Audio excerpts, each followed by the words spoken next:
Good morning to everyone. This is the sum we will do in this lecture. Let me increase the font.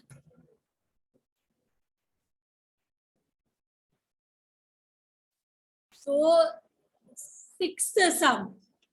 Balance sheet of Shiva Limited on 31st March 2017 was as under. This is balance sheet. A small balance sheet is given. Preference shares है 10% preference shares, 100 rupees का fully paid. फिर equity shares है 10 rupees का fully paid 10 lakh. Securities premium है 4 lakh. General reserve है 3 lakh. Then we have 8% debentures of 100 each 4 lakh. Current liabilities 4 lakh. In the asset side, come to the asset side. We have fixed asset worth 11 lakh. Investment 4 lakh. Bank balance 90,000. Other current asset 14 lakhs. Preliminary expense जो कि fictitious asset है 10,000 का. फिर हम लोग को आगे दिया है, they have given. On the above date, the company decided to redeem. On the above date, the company, which is the date given? Date given is 31st March 2017. तो ये डेट में कंपनी ने डिसाइड किया to redeem its preference shares at 10% premium. 10% premium में क्या करना है? Preference shares को रिडीम करना है. रिडीम करना मीन्स रीपे करना. So is for this purpose, for the purpose of redemption, the company sold its investment at a profit of 10%. Now how much will that profit amount be? Profit तो 10% बोला है. पहले देखो investment कितने का है? 4 लाख का इन्वेस्टमेंट है. You all can see investment 4 lakh का है. और क्या किया? 10% प्रॉफिट में सेल किया. So 4 लाख का 10% is 40,000. Means profit 40,000 का है. Directly given in the question. So इसका एंट्री पहले तो हमें रिडेम्पशन के लिए इनको पैसा चाहिए होगा, क्योंकि देखो कैश में सिर्फ 90,000 और रिडेम्पशन करने के लिए पैसा चाहिए. So 4 लाख क्या किया? 4,40,000 का इन्वेस्टमेंट सेल किया. Then it also issued 25,000 equity shares of rupees 10 each at par. Par means what? Face value. मतलब 10 rupees का शेयर है, 10 rupees में इश्यू किया. तो again money will come. 25,000 into 10, 2,50,000 मिलेगा. Preference shares were duly redeemed. Preference shares were duly redeemed. तो हमें क्या करना है? we got money. हमें फ्रेश इशू भी कंसीडर दिया है और हमें तो 5 लाख रुपीस 5 लाख मतलब 5 lakh divide by 100 5,000 preference shares का पैसा वापस करना है. तो उसमें 2,50,000 हमें फ्रेश इशू से मिला. तो बाकी हमें CRR करना पड़ेगा. देखो whenever you are doing redemption उतना पैसा आपको साइड में भी रखना पड़ता है. या तो आप फ्रेश इशू से 5 लाख लेके आओ या तो आप CRR इशू करो. CRR means capital redemption reserve. वो कैसे होता है? By utilising the free reserves. Divisible profit को यूज करके CRR क्रिएट करो. तो यहाँ पे फ्रेश इशू दिया है 2,50,000 बट हमें तो 5 लाख चाहिए. तो रिमेनिंग अमाउंट के लिए we will have to create CRR. CRR के लिए हमारे पास फ्री रिजर्व क्या है? General reserve which we will use. देखो या तो पूरा पैसा फ्रेश इशू से कलेक्ट करो या तो पूरा पैसा CRR से कलेक्ट करो या तो दोनों का कॉम्बिनेशन. दोनों यूज करो. Okay. So now preference shares were duly redeemed. Redemption हो गया. All the money under new shares were received and all money on redemption was paid. Means जितना पैसा आना था न्यू शेयर पे, इक्विटी शेयर पे, all the money was received and all the money was paid also on redemption. कोई unpaid किसी को हमने नहीं पे किया ऐसा नहीं है. We have paid money to everyone. and we have received money from everyone given in the question. तो हम वैसे ही assume करेंगे जैसे दिया है. So you are required to give necessary journal entries for the above transactions, keeping in view all the legal requirements. So सबसे पहले और वी हैव टू चेक जो हम प्रेफरेंस शेयर रिडीम करने वाले हैं वो फुल्ली पेड अप है, क्योंकि अगर फुल्ली पेड अप नहीं होगा सो partly paid up shares we cannot redeem, partly paid preference shares cannot be redeemed. पूरा पैसा प्रेफरेंस शेयर्स अगर पार्टली होगा तो हमें उसको फुल्ली करना पड़ेगा. अगर 100 रुपए का शेयर है 80 रुपया ही कलेक्ट किया है तो पार्टली पेड 100 से कम कलेक्ट किया है. जितना शेयर का फेस वैल्यू है उतना पूरा पेड अप होना चाहिए, तो ये फुल्ली पेड है. So we can go ahead. There is no policy in arrears. Policy in arrears होगा तो उसको रिसीव करना पड़ता है, नहीं रिसीव हो रहा है तो शेयर्स को कैंसिल करना पड़ता है. ऐसा कुछ भी नहीं है यहाँ पे. तो have we is there any shares sold for हमने is there any investment sold, fixed asset sold? Investment sold है तो उसको सेल करेंगे. फिर फ्रेश इशू जो न्यू शेयर सेल किया उसका पैसा रिसीव करेंगे. उसके बाद ही we will start with the redemption procedure. पहले ड्यू का एंट्री, फिर सीआरआर का एंट्री, फिर पेमेंट का entry. Okay, that way. I have already discussed the journal entries with all of you. We have also done 5 sums. This is our 6th sum. So let us start. Serial number because dates नहीं दिया है, only one date is given, तो हर transaction का फिर वही date डालना होगा, वो avoid करने के लिए let us do with serial number. तो सबसे पहले investment को sell किया तो क्या मिलेगा? Tell me. When we will sell the investment, what we will get? We will get cash. Correct answer. We will get cash, cash bank account debit. 4 lakh का investment है, 10% का प्रॉफिट मिल रहा है, so plus 10%, how much we will get? 4,40,000. How do I know it is 4 lakh investment? It is there in the question. 4 lakh investment. Correct? So हमने लिखा इधर क्योंकि पहले दिया है ना, sold investment at a profit of 10%. So investment sell कर दिया तो investment asset है. Asset means debit balance. Sell करेंगे तो कम होगा तो debit का opposite. Credit में we will write investment account 4 lakhs. And अभी भी difference आ रहा है 40,000 का, उसको हम क्या बोलेंगे?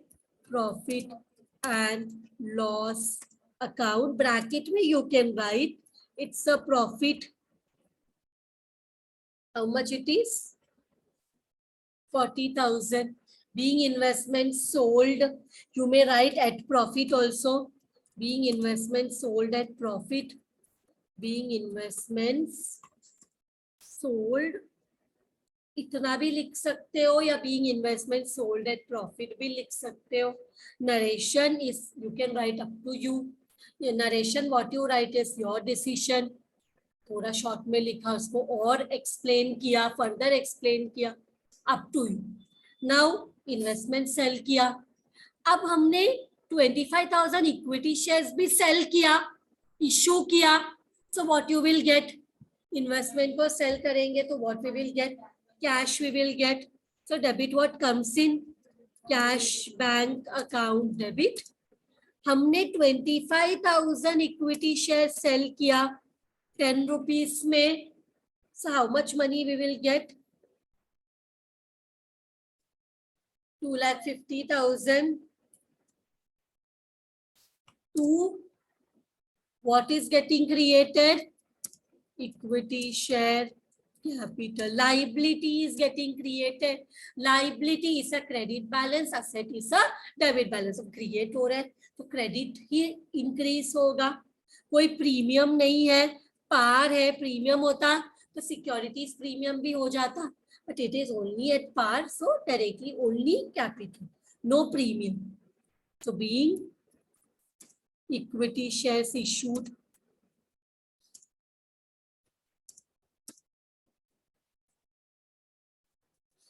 सॉरी एट पार नहीं लिखेंगे तो भी चलेगा. बीइंग इक्विटी शेयर्स इशूड सिर्फ लिखा, इट्स ओके. नाउ हम we have done both the entries. Investment भी सेल किया, फ्रेश इशू भी किया. Now can we carry ahead? Now let us start with our redemption. Redemption procedure start करते वक्त सबसे पहले we will have to find out how much amount to be paid on redemption. Redemption में पैसा पे करने से पहले हमें ड्यू निकालना पड़ता है. सो हमें क्या पैसा देना है? We have to give 5 lakh rupees. First we have to give amount on redemption 5 lakh, that is 10% preference shares of 100, 5 lakh, and 10% premium also is there. एक शेयर 100 का है, सो 10% मतलब 10 रुपीज का प्रीमियम. डायरेक्टली 5 लाख का 10% निकाला तो प्रीमियम भी आ जाएगा. पर शेयर निकाला तो भी चलेगा. कितना नंबर ऑफ शेयर्स है? 5 lakh divide by 100, 5000. 5000 into 10, that also you can do. 5000 into 10, that is 50,000.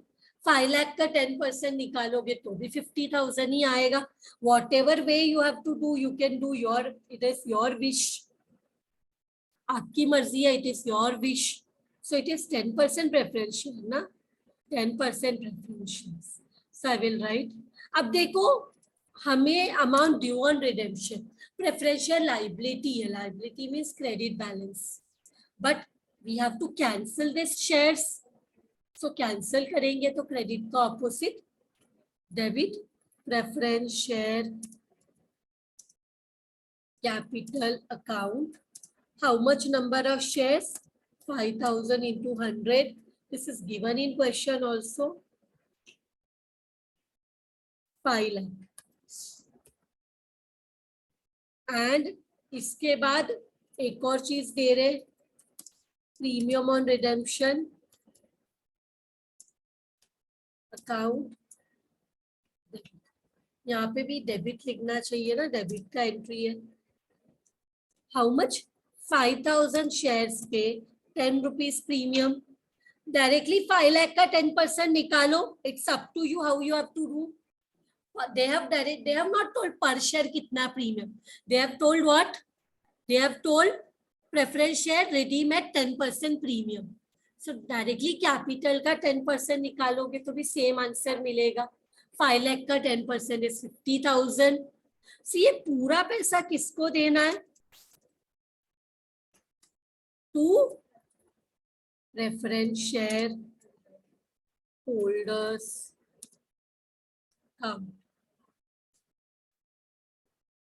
5 lakh 50,000 being amount due on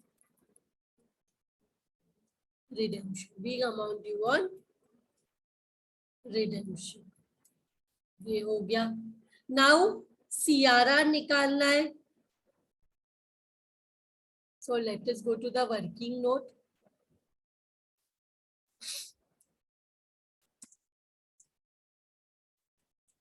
तो वर्किंग नोट में क्या लिखते हैं हम? पहला वाला working note, nominal value.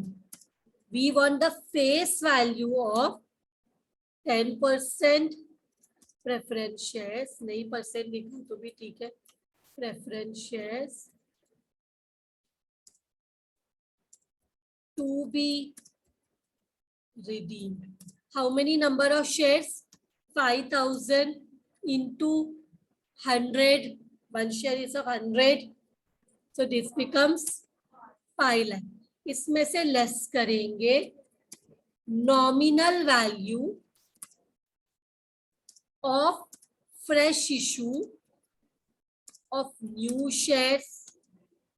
New shares कितना है? 25,000 into 10 given in the question. You want, I will show 25,000 equity shares of 10, right? So this comes to how much?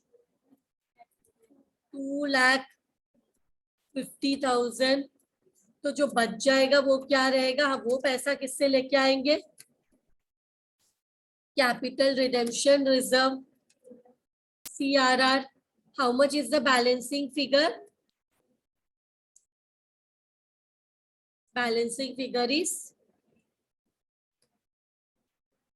so sources देखते, sources for CRR. हाँ, general reserve is there. See 3 lakhs है और हमें सिर्फ 2,50,000 चाहिए. So can we use the general reserve? We'll write general reserve. And कितना amount ले रहे? 2,50,000. So let us write general reserve is a liability.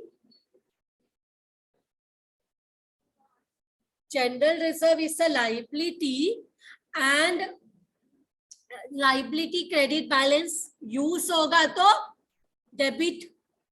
तो जनरल रिजर्व में डेबिट में लिखूंगी debit. And what is getting created? CRR. How much it is? 2,50,000.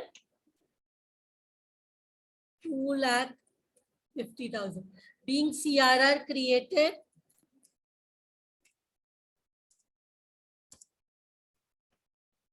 Now we have to do one more thing. Premium भी दे रहे. We are also giving premium. See here for creating CRR. ये तो अच्छा है कि हमारे जनरल रिजर्व में पैसा सफिशिएंट था. और एक चीज, हम सिक्योरिटी प्रीमियम CRR क्रिएट करने के लिए नहीं यूज कर सकते. क्यों?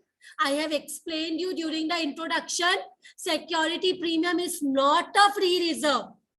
तो सिक्योरिटी प्रीमियम को CRR create, redemption of preference share का CRR क्रिएट करते, सिक्योरिटी प्रीमियम को नहीं यूज करते.